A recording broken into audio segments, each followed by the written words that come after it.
In the remote hollows of eastern Kentucky, where fog clings to ancient mountains like secrets to graves, a family tree exists that doesn't branch. It spirals inward, twisting back on itself in ways that nature never intended. For 7 generations, the same surnames appear over and over, married to each other, bearing children who carried the weight of their ancestors' choices in their very blood. This isn't folklore you're about to hear. It isn't legend. It's a documented history that most would prefer to forget.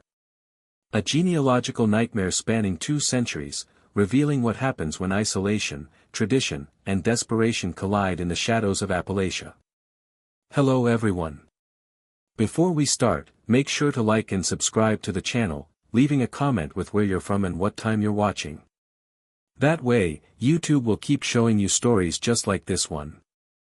The year was 1820, and the mountains of eastern Kentucky were a world unto themselves. Here, in a maze of valleys and ridges that seemed to exist outside of time, families didn't just settle. They became trapped by geography, poverty, and a fierce independence that would prove to be both their strength and their curse. Among these early settlers were the Colts, a family whose name would become synonymous with one of the most disturbing genetic experiments in American history, though they never intended it as such. With his wife Martha, Samuel Colt arrived in these mountains, seeking the promise of cheap land and freedom from the judgments of civilization. What they found was an isolation so complete that the outside world might as well have ceased to exist. Their nearest neighbors were hours away on horseback, accessible only by treacherous mountain paths that became impossible in winter.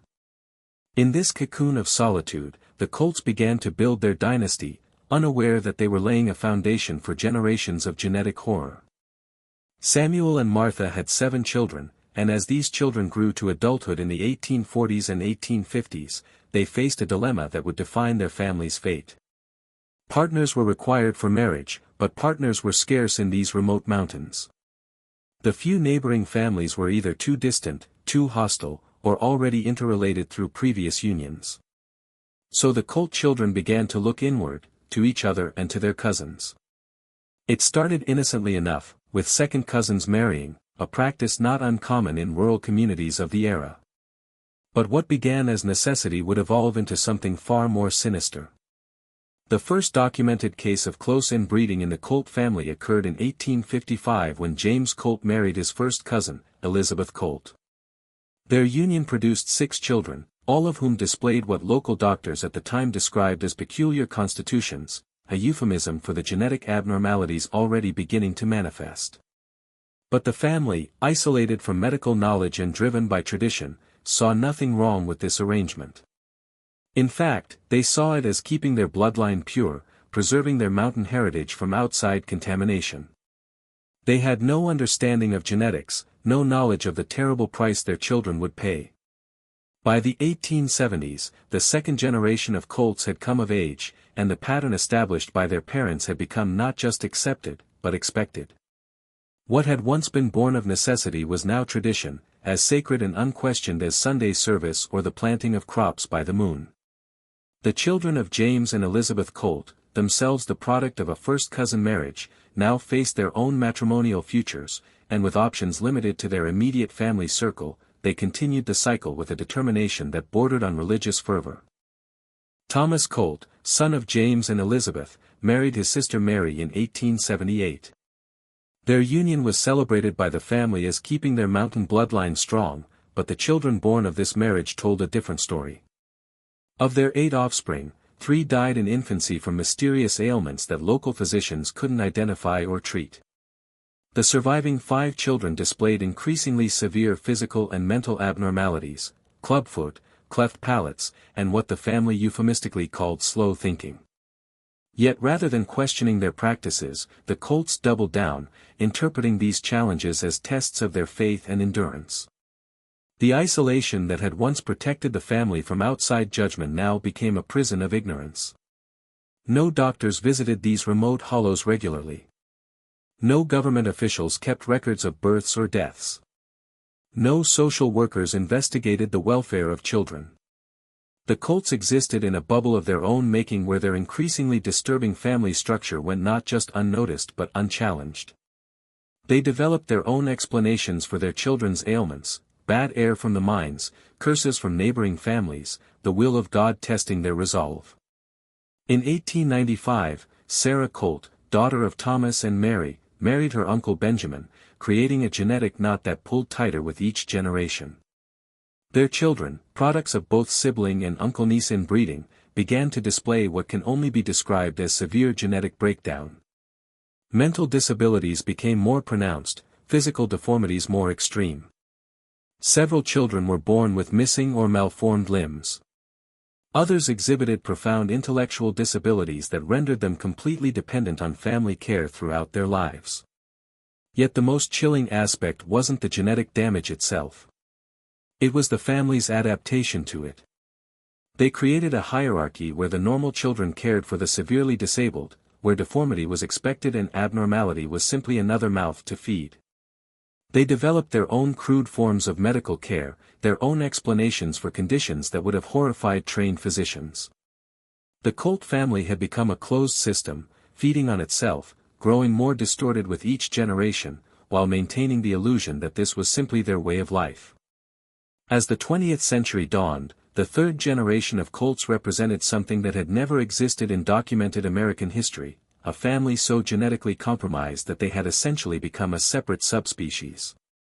Isolated not just by geography but by the accumulating damage of decades of inbreeding. The children born in the 1900s and 1910s were living testaments to what happens when the laws of genetics are systematically violated for nearly a century. Daniel Colt, born in 1902 to Sarah and her uncle Benjamin, married his own sister Ruth in 1920. By this point, the family's gene pool had become so restricted that finding any partner who wasn't a close relative was virtually impossible. Every eligible person in their isolated community was already related through multiple previous unions. Their wedding, held in the same mountain cabin where their grandparents had begun this genetic spiral, was attended by relatives who were simultaneously cousins, aunts, uncles, and siblings to both bride and groom. The children of Daniel and Ruth represented a new low in human genetic diversity. Of their 12 pregnancies, only 7 children survived to adulthood, and those who did displayed abnormalities so severe that they required constant care. 3 were born deaf and mute. 2 had severe intellectual disabilities that left them functioning at the level of toddlers well into their adult years. 1 child, Martha, was born with such severe physical deformities that she never learned to walk and spent her entire life confined to a wooden crate that served as both bed and wheelchair. What makes this period particularly horrifying is the documentation that survived. A traveling missionary named Reverend Samuel McKinney visited the Colt settlement in 1925 and kept detailed records of what he witnessed. His journal, discovered decades later in a church archive, described scenes that read like something from a Gothic nightmare.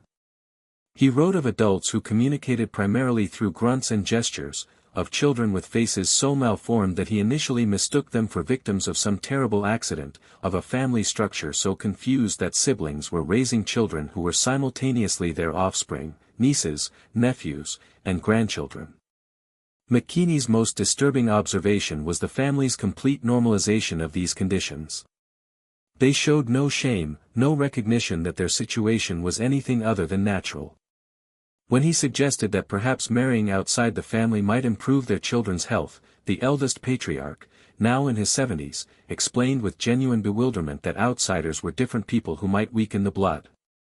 They had created their own reality where genetic catastrophe was simply the price of maintaining racial purity, where deformity was evidence of their family's unique heritage rather than a sign of its destruction. The Reverend fled the settlement after only 3 days, but not before documenting what may be the most comprehensive early account of extreme inbreeding in American history. His journals reveal a family that had moved beyond merely marrying cousins. They had created a closed genetic loop where the same damaged DNA was recycled endlessly, amplifying defects with each generation while eliminating any possibility of genetic rescue. The 1930s brought the Great Depression to America, and with it, the first government programs that would eventually penetrate even the most remote corners of Appalachia. It was during this period that the Colt family's genetic nightmare finally caught the attention of the outside world. Not through humanitarian concern, but through a medical survey conducted by the Works Progress Administration. What the researchers discovered would challenge everything the medical establishment thought it knew about the limits of human genetic degradation. Dr. Harold Whitman, a geneticist from the University of Kentucky, was part of a team surveying rural populations for hereditary diseases. When local officials mentioned strange rumors about a family living deep in the mountains where everyone looked the same, Whitman initially dismissed it as mountain folklore. But in the summer of 1936, he made the treacherous journey to the Colt settlement. And what he found there would haunt him for the rest of his career. His official report, buried in government archives for decades, reads like a medical horror story. The fourth generation of Colts, now adults in their 20s and 30s, represented genetic damage so severe that Whitman initially questioned whether they belonged to the same species as normal humans. He documented cases of microcephaly so extreme that adult heads were smaller than those of typical infants. He found individuals with extra fingers and toes, not the simple polydactyly occasionally seen in normal populations, but grotesque protrusions of bone and flesh that seemed to sprout randomly from hands and feet. Most disturbing were the facial deformities, features so distorted that family members were often unrecognizable as human from certain angles. Robert Colt, born in 1915 to Daniel and his sister Ruth, had married his own daughter Susan in 1934. Their children represented a genetic dead end, the product of so many generations of inbreeding that their DNA had essentially collapsed in on itself. Of their 6 children, 2 were born without eyes, their skulls smooth where eye sockets should have been. Another was born with what appeared to be a second, partially formed torso growing from his chest.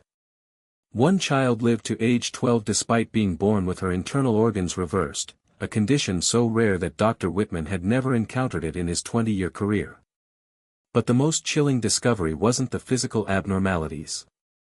It was the family's adaptation to them. They had developed their own crude medical practices, their own explanations for conditions that defied medical understanding. Children born with severe intellectual disabilities were assigned specific roles in the family hierarchy, often used as sources of entertainment for the more functional members. Those with physical deformities were hidden away during daylight hours but brought out for family gatherings where their conditions were celebrated as evidence of their bloodline specialness. Dr. Whitman's report recommended immediate intervention, including forced sterilization and removal of children to state custody, but the remote location and the family's fierce resistance to outsiders meant that his recommendations were never implemented. The Colt family continued their genetic spiral, now 4 generations deep in a pit of hereditary damage that seemed to have no bottom.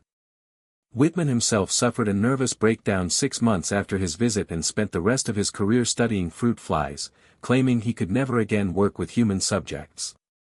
If you're still watching, you're already braver than most. Tell us in the comments what you would have done if this was your bloodline. By the 1940s and 1950s, the 5th generation of Colts had achieved something that should have been biologically impossible. They had survived despite carrying genetic damage so severe that most of their children should never have lived past infancy. Yet they endured, creating a living laboratory of human genetic extremes that operated in complete secrecy in the Kentucky mountains. Their survival was not a testament to human resilience, but to something far darker, a family's complete abandonment of natural selection in favor of genetic suicide. James Colt III, born in 1928, was the product of 5 generations of continuous inbreeding. His parents were Robert and his daughter Susan, making James simultaneously his own great-uncle and the son of a father-daughter union. By the time he reached adulthood in the late 1940s, James displayed the accumulated genetic damage of his lineage, severe intellectual disability, partial blindness, and a spinal curvature so extreme that he walked permanently bent at a 90-degree angle.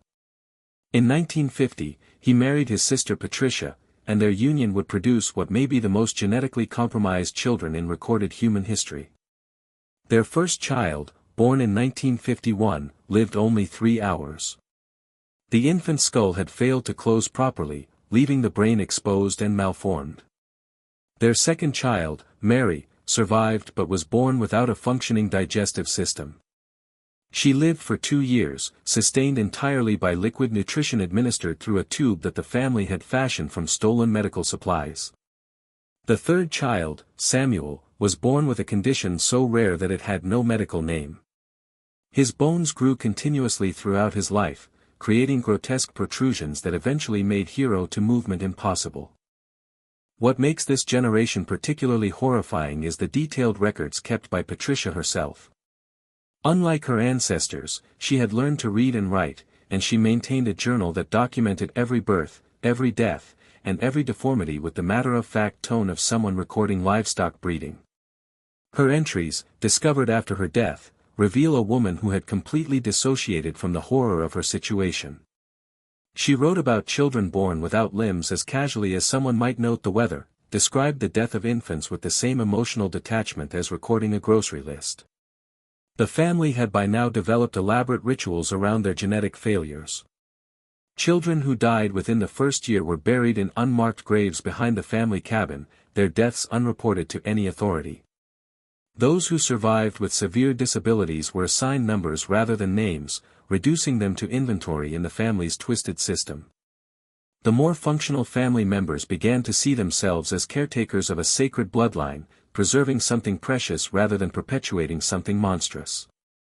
Most disturbing was their increasing isolation from reality itself. They had created their own language, their own customs, their own explanations for the world around them.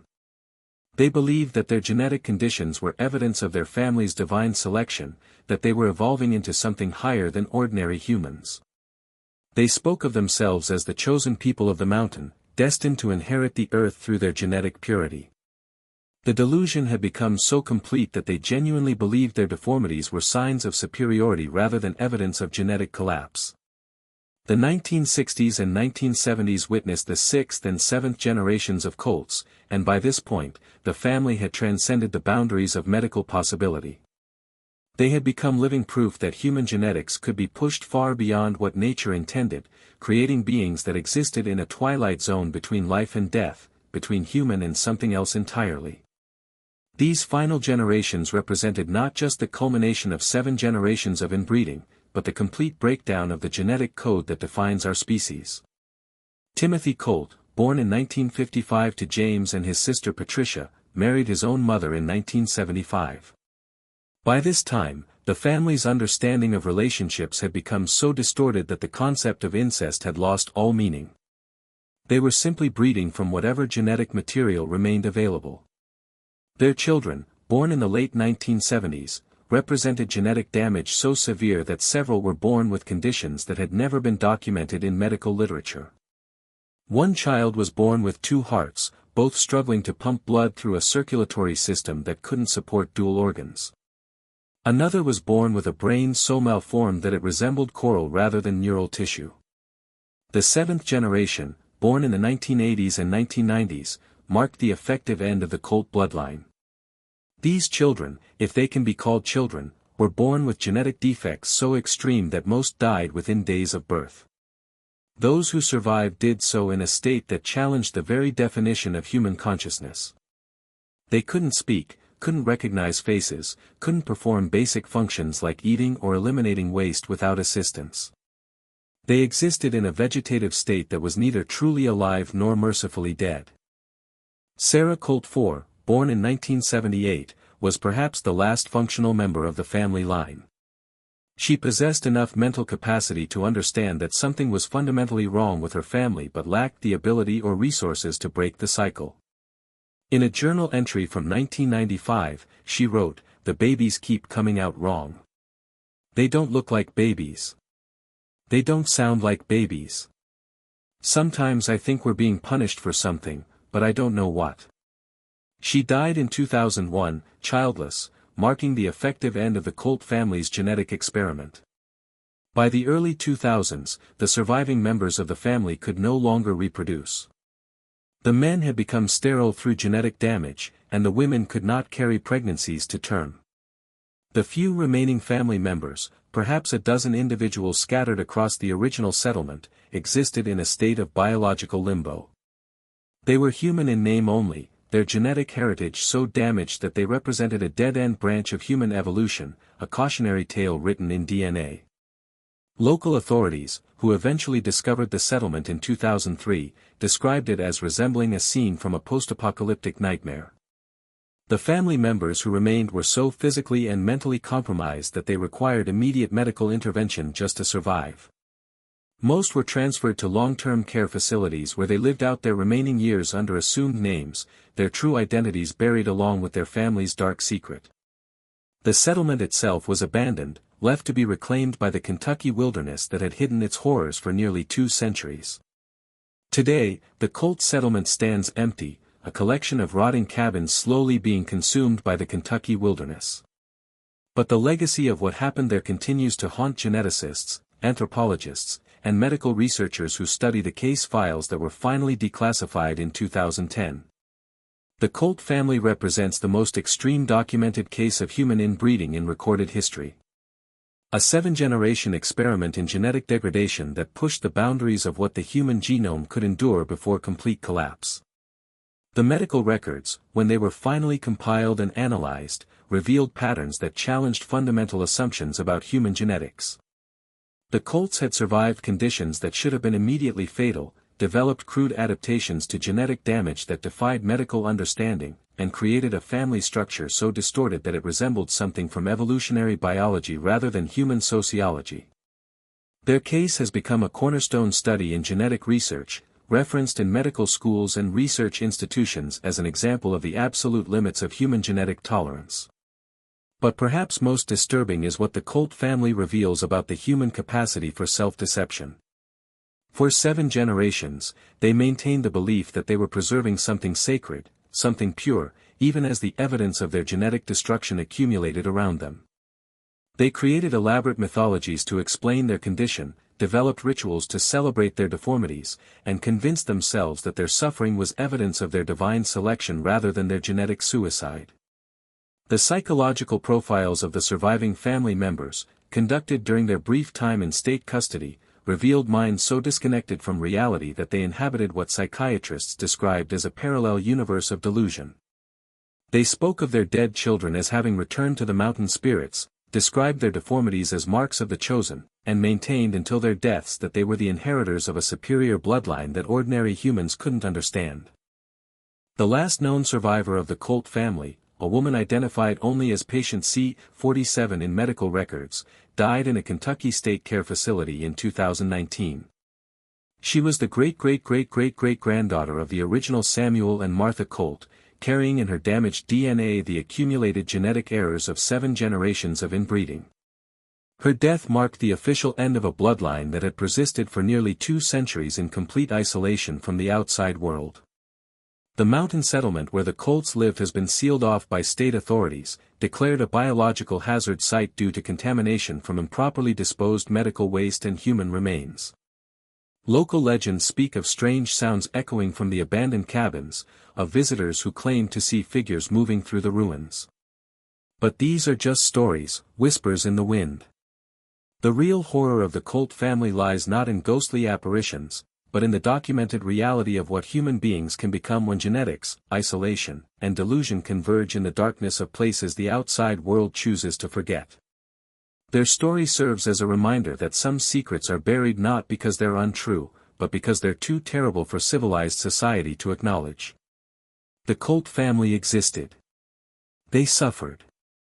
And they died, leaving behind a genetic legacy that will be studied for generations as a cautionary tale of what happens when the laws of nature are systematically violated in the name of preserving bloodline purity. In the end, they achieved the opposite of what they sought.